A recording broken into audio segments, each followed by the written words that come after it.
So it's a great honor to be here. I want to thank Professor Wright and Dean Botterill for inviting me, and also the Coxford family. I also want to warn you that if you decide you want to check out my blog today, be cognizant of the date. I have a tradition of, let's say, alternative facts on this. I realize that there is at least a little bit of irony in your having invited a U.S. citizen and a member of the U.S. law faculty to come lecture you about the rule of law here, given what I shall delicately call recent events. But nonetheless, I'm here, and so while I won't lecture you, I will try nonetheless to deliver a lecture. I hope you'll take some solace from the fact that in the course of today's lecture, I'll be offering a fairly strong critique of a recent decision of a U.S. Supreme Court, and an even stronger critique of the current U.S. administration, although that will come at the end. I'm going to frame my remarks in a way that I hope proves relevant to a Canadian audience, but I apologize in advance if any of what I have to say comes across as provincial or, heaven forbid, reflects an America First sensibility. So my topic is judicial deference to administrative agencies and its relation to the rule of law.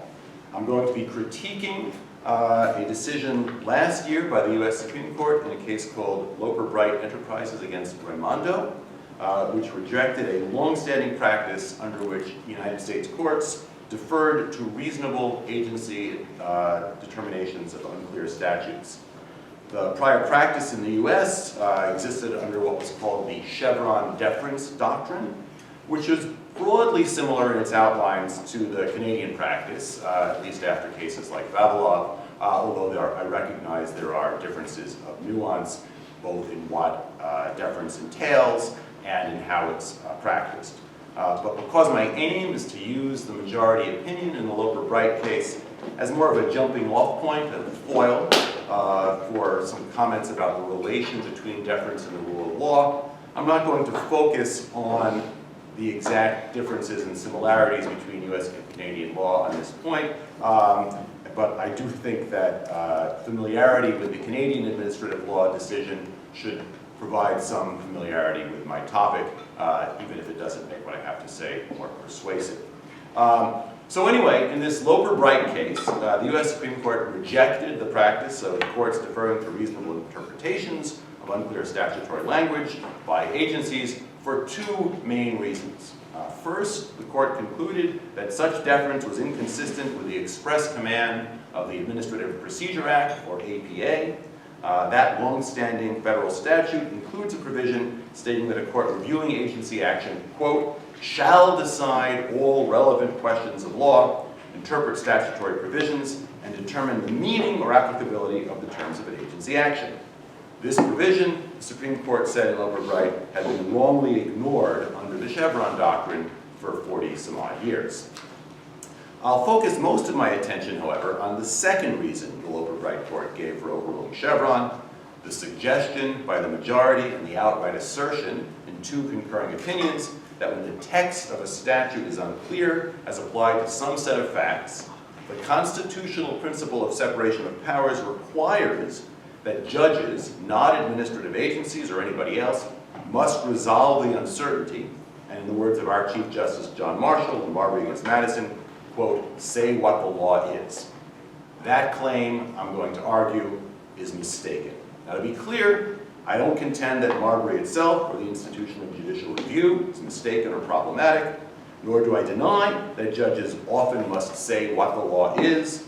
Rather, my claim is that deference to the judgment of others is consistent with the law declaration function, indeed often essential to it.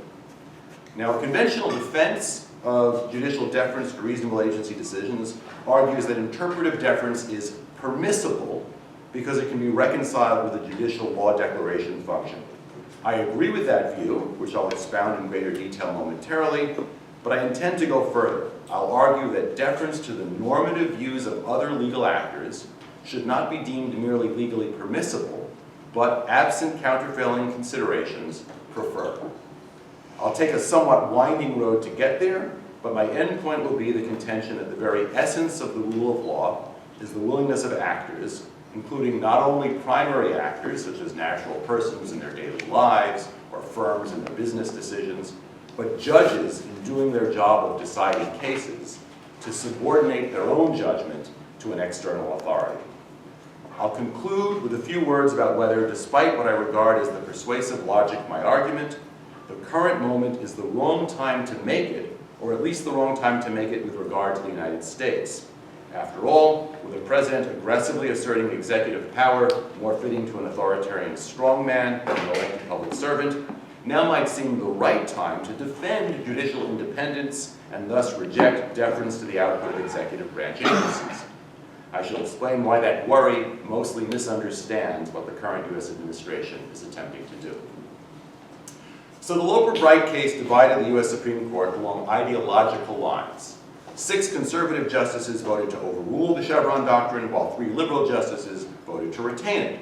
The dissenters made a number of powerful arguments. Justice Elena Kagan for herself and the 2 other dissenters invoked legislative intent, where the legislature writes statutes that contain gaps or ambiguities, she said, it can be understood to delegate to expert agencies the power to fill the gaps or resolve the ambiguities. Justice Kagan offered an arresting sample of the sorts of complex technical questions that under the majority's holding now need to be decided by generalist judges rather than by agency personnel with relevant subject matter expertise. And she chastised the majority for failing to satisfy the high threshold for departures from stare decisis. Those are indeed powerful points, but if, as the concurring justices said, and the majority strongly suggested, both the APA and separation of powers require that judges, not agencies, must say what the law is, that's that. No? Actually, no. There is a conventional defense of Chevron deference that reconciles it with the judicial law declaration function. I can illustrate it using the facts of Chevron itself. Now, a statute that amended the Clean Air Act sets pollution limits in the U.S. on, quote, stationary sources, defined within the statutory language to mean, quote, any building, structure, facility, or installation which emits or may emit any air pollutant. But what counts as a facility or installation? The Act does not further define those terms. The Environmental Protection Agency, or EPA, during the administration of President Jimmy Carter, treated each smokestack in an industrial plant as its own stationary source, at least under certain circumstances. The Ronald Reagan administration took a more industry-friendly approach. It used what they called a bubble concept, under which the entire plant could be treated as a single stationary source.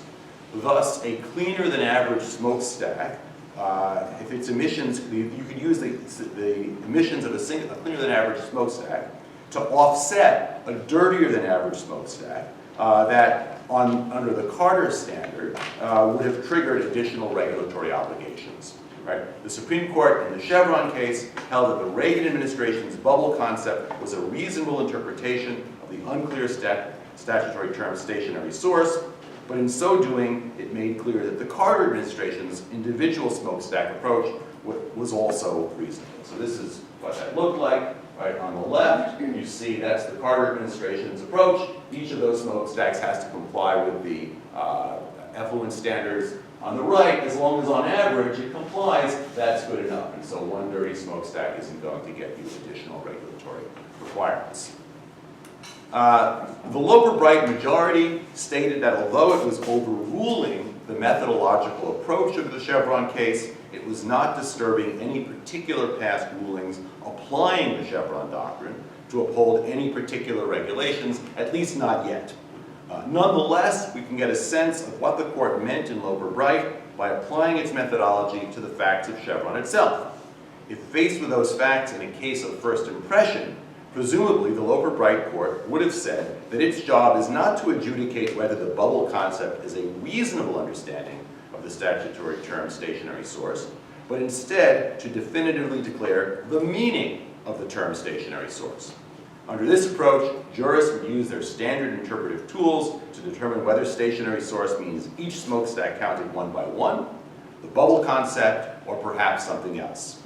However, under the local right approach, a court could not leave it up to an agency to decide what the statute means and then change its mind when a president with different values takes office. What I am calling the conventional defense of Chevron pushes back against that view, even as it accepts the premise that it is the nearly exclusive province of the judiciary to say what the law is.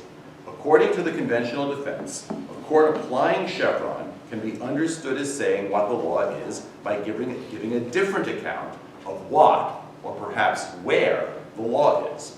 To see how, consider another way of understanding what was happening in Chevron. Suppose that when Congress wrote stationary source in the amended Clean Air Act, it meant to assign to the agency the task of setting pollution standards for what the agency reasonably thought to be a stationary source. Under that interpretation, the judiciary would say what the law is by drawing a boundary around what could reasonably count as a stationary source. The Carter administration's individual smokestack approach would fall within the acceptable range, as would the Reagan administration's bubble concept, but some approaches would fall outside of it. So this is an example. For example, the Environmental Protection Agency could not legally claim authority to regulate motor vehicle emissions as stationary sources for the obvious reason that they are mobile, not stationary, and for the additional reason that other statutory provisions govern automobiles. In this illustration, the court says what the law is by saying where the boundary, that red circle, lies. Although I take credit for that beautiful graphic, the defense of Chevron that I've just offered is not original to me. A clue to that fact should be that I kept referring to it as the conventional account. Right? So far as I'm aware, the argument illustrated by that graphic was first offered by Henry Hart more than 30 years before Chevron was decided, and in defense of the practice that only later would come to be called Chevron deference. Now, not everyone finds the conventional defense persuasive. Moreover, Hart's account of the judicial role as setting the bounds of discretion has additional difficulty accounting for a leading post-Chevron case, which instructed that even where a court had previously construed an unclear statutory term to mean A, in a case that did not involve an agency, the court was required to defer to a subsequent reasonable agency construction of that term to mean B. I believe that Hart's discretion-bound review can nonetheless account for even that decision, and I've explained why in other work, which in the published version of this lecture will appear in a footnote. But I'm not going to recapitulate my reasoning here because I want to offer a more radical defense of Chevron deference than Hart did. Suppose we reject the discretion boundary characterization and accept instead that under Chevron, some of the role of saying what the law is goes to agencies rather than courts. Even so, I want to say there is no violation of separation of powers or the rule of law. Why not? Because deferring to someone else's view of the law can be consistent with a judicial role. Indeed, as I shall now argue, deferring to the views of others is at the core of the rule of law. Now, there are many views about what is and is not essential to the rule of law. Lon Fuller famously identified 8 principles he associated with the rule of law, but his exegesis did not resolve the matter once and for all. Indeed, ongoing debate over the meaning and content of the rule of law led Jeremy Waldron to suggest some years ago that it is an essentially contested concept. Although it appears nowhere on Fuller's list, I want to suggest that a good candidate for one implication of the rule of law is the following proposition. If one accepts law's authority, then the law's commands create prima facie grounds for displacing contrary, all things considered judgments. I've stated that proposition conditionally, if one accepts, in recognition of the fact that some very prominent legal philosophers have argued that there is not even a prima facie obligation to obey the law. I do not mean to stake out a position on the contested question in legal philosophy whether there is always a prima facie duty to obey the law, sometimes such an obligation, or never such an obligation. My working hypothesis is that most judges believe, or at least say, that they are obligated to follow the law. what it means for a judge to follow the law is a bit different from what it means for a primary actor to follow the law.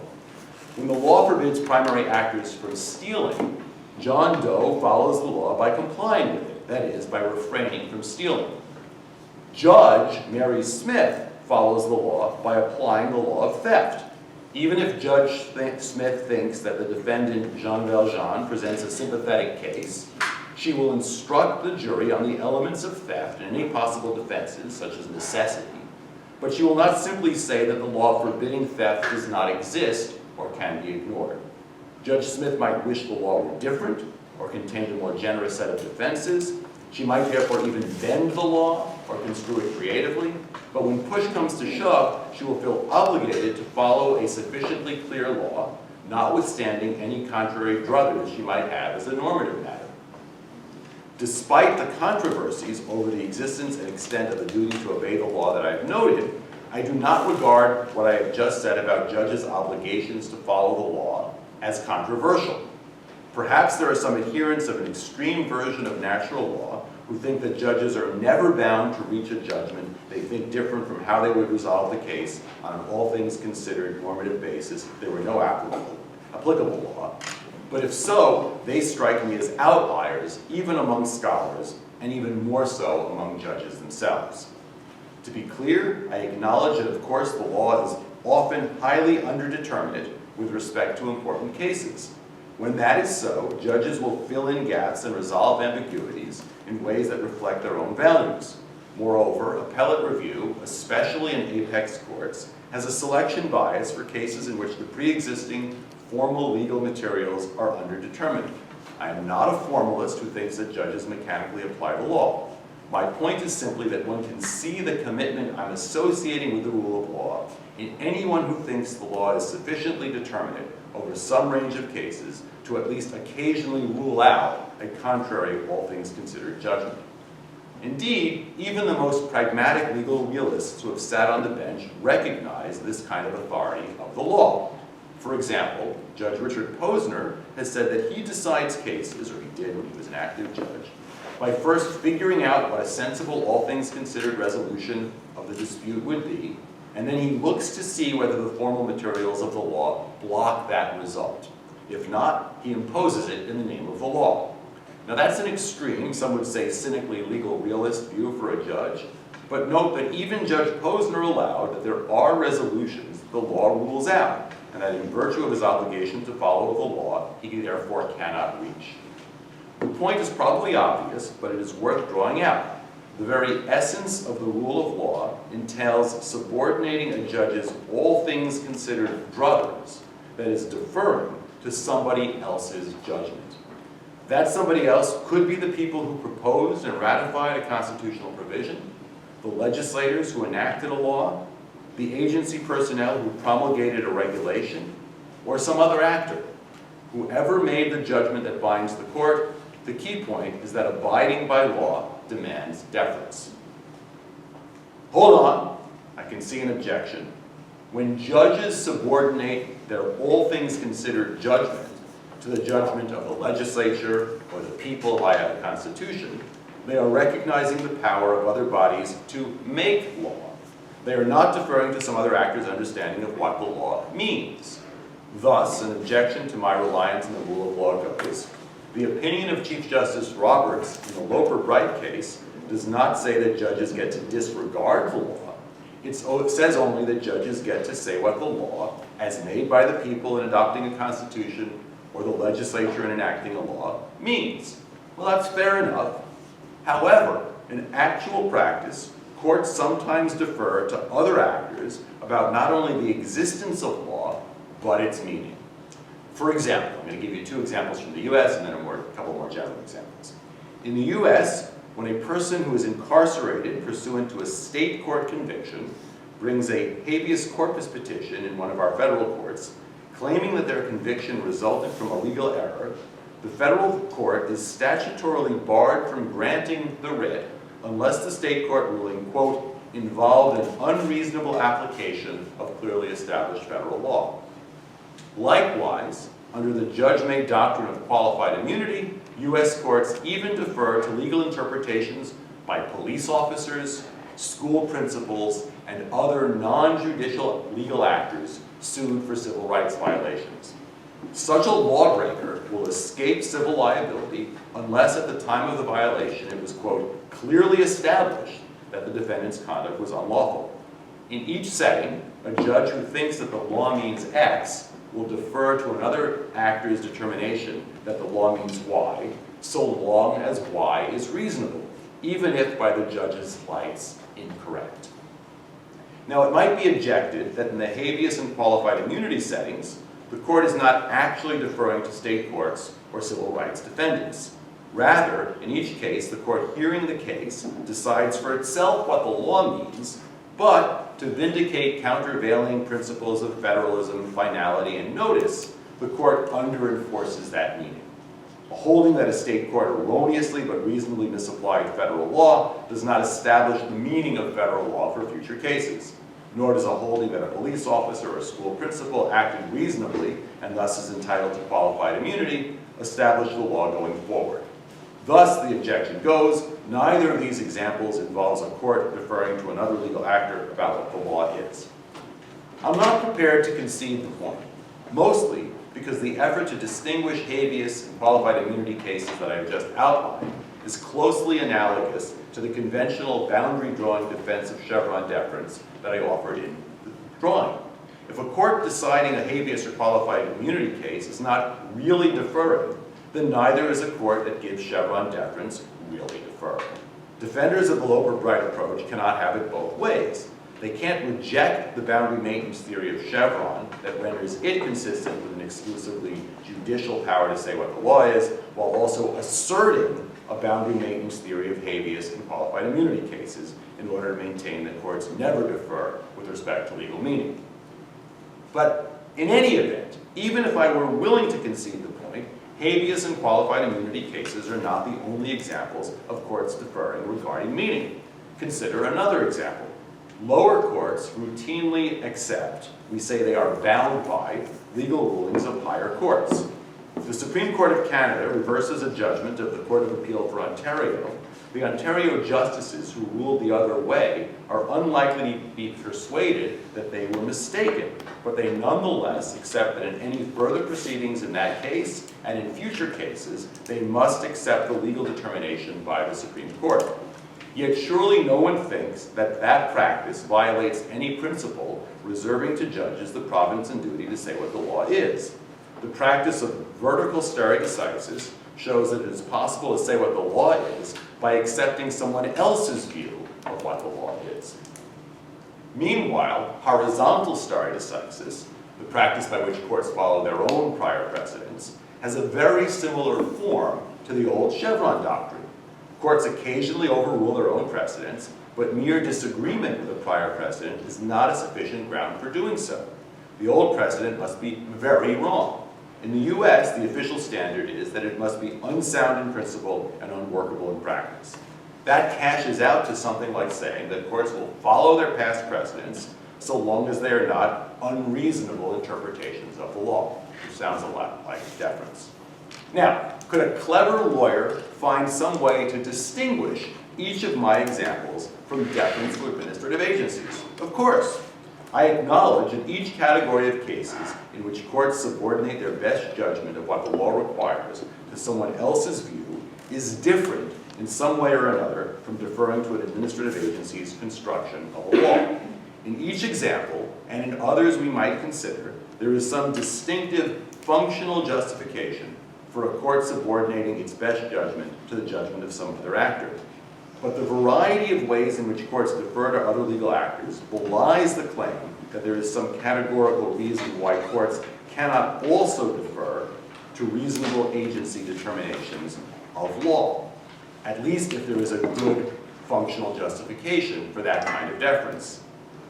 The question, in other words, is not whether judicial deference to agencies' legal views is justified on the same grounds as judicial deference in other settings. The question is whether there is some solid justification for deference in this setting. And the answer to that question is clearly yes. Agency expertise is one such justification, political accountability is another. Justice Kagan's dissent in the Loper-Bright case invoked both of these. Meanwhile, the academic literature expounding these and other justifications is voluminous. If I had delivered this lecture a year ago, I might have ended there. But those recent events to which I referred when I began call for some further consideration. One might grant my contentions about the relation between judicial power to say what the law is and deference to administrative agencies, but nonetheless conclude that the Loper-Bright decision could prove useful as a brake on the worst excesses of the Trump administration. One might therefore think that now is exactly the wrong time to defend deference to the executive branch of the US government. I want to offer two responses to this objection. First, my argument is meant to be mostly analytical rather than normative. Chevron deference was never especially ideological, as the Chevron case itself illustrates. Recall that in Chevron, the Supreme Court deferred to a deregulatory environmental policy of the Reagan administration. Deference to administrative agencies will tend to be deregulatory during administrations that prioritize deregulation, and pro-regulatory during administrations that prioritize regulation. The fact that I disagree with a great many of the current administration's substantive policies is thus not a special reason to refrain from criticizing Loper-Bright now. Put differently, over the long run, honest application of a policy of deference or a policy of non-deference will not have a substantive ideological skew. Second, the fundamental problem with the current administration is not that it is adopting reasonable interpretations of the law that disappoint progressives like me who favor different, also reasonable interpretations of the law. The fundamental problem is that the current administration is largely ignoring the law. Consider just one illustration of the scope of the lawlessness. In February of this year, the president signed an executive order called Keeping Men Out of Women's Sports. There it is. It asserts that a federal civil rights statute forbids universities and other institutions that accept federal funds from permitting transgender female athletes from participating in girls' and women's sports. It cites two controversial trial court decisions involving challenges to a contrary policy of the Biden administration, but does not even mention a 2020 Supreme Court decision authored by President Trump's own appointee, Justice Neil Gorsuch, holding that discrimination against transgender women violates a very similarly worded federal civil rights statute governing employment. In other words, the executive order asserts that a form of discrimination that the leading Supreme Court opinion appears to forbid is actually required by federal civil rights law. Despite its dubious logic, the anti-trans executive order has already had substantial real-world consequences. Almost immediately after the order was issued, the governing body for collegiate sports in the United States announced that it would change its rules to restrict competition in women's sports to student athletes assigned female at birth only. At the same time, the administration opened an investigation to the University of Pennsylvania, which had previously been the subject of controversy because of the competitive success of a transgender female swimmer who attended the university. Less than 6 weeks after opening the investigation, the Trump administration announced that it was withholding $175 million from the University of Pennsylvania for supposed failure to abide by the anti-trans policy, even though the university said it was in fact now compliant. If the University of Pennsylvania were to challenge the administration's funding cutoff in court, it would have a very strong case, even if the Chevron doctrine were still in operation. In addition to the fact that the anti-trans policy relies on a highly tendentious reading of federal civil rights law, the administration followed none of the procedures mandated by a federal statute before the government may lawfully cut off funding for civil rights violations.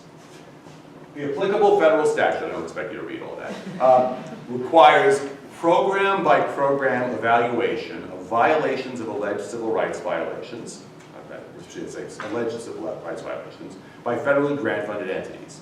Further requires that a funding recipient threatened with a cutoff be given, quote, an opportunity for hearing, and limits any funding cutoff to, quote, the particular program or part thereof in which non-compliance has been found. Moreover, no funding cutoff can occur if compliance can be achieved going forward by voluntary means. The statute also requires, as a prerequisite to a funding cutoff, that whatever agency or agencies are cutting off funds, forward a report explaining why to the relevant committees in Congress, and even then delays any funding cutoff for at least 30 days after the filing of the report. Again, the government followed none of these rules in cutting off the funding to the University of Pennsylvania, or in parallel moves against Columbia University, the University of Maine, and just yesterday, threats to Harvard University. The peremptory funding cuts that are blatantly illegal these peremptory cuts are blatantly illegal and would have been illegal under Chevron as well. Chevron allowed federal administrative agencies to adopt and apply a range of reasonable interpretations of ambiguous statutes. It never allowed the executive branch simply to ignore the law. To date, the University of Pennsylvania has not challenged the funding cutoff in court, nor have some of President Trump's other targets. Why not? The answer is not that they lack confidence that they could win in court. It is that they fear reprisals even if they do win in court. That seemed to be the reason Columbia University capitulated after the administration withheld over $400 million in funding, as well as the reason why the law firm of Paul Weiss struck a deal after it was targeted based on the president's personal pique. Brad Karp, the chair of the Paul Weiss firm, explained in a memorandum that firm lawyers were prepared to sue, but ultimately deemed it futile because even if the firm were, quote, successful in initially enjoining the executive order in litigation, it would not solve the fundamental problem, which was that clients perceived the firm as being persona non grata with the administration. Litigation could prevent the executive order from taking effect, but couldn't erase it. Clients had told the firm they were not going to be able to stay with it, even though they wanted to. It was very likely that the firm would not be able to survive a protracted dispute with the administration. End quote. The fear, chill, and intimidation are working under the Loper-Bright regime. It is difficult to see how things would be, or even could be, worse if Chevron were still the law. Despite my defense of judicial deference to administrative agencies, should Loper-Bright end up being the difference between a court invalidating and upholding one or more of the terrible policies of the second Trump administration, I shall be grateful. I also do not wish to be misunderstood to say that the U.S. Supreme Court's rejection of deference to administrative agencies in Loper-Bright is in any way equivalent to the Trump administration's contempt for the law, lawyers, and judges. Loper-Bright is rooted in what I regard as a badly mistaken understanding of the rule of law, but it is nonetheless an effort to take the law seriously. By contrast, the second Trump administration simply rejects the rule of law. I appreciate your attention, and I welcome your questions.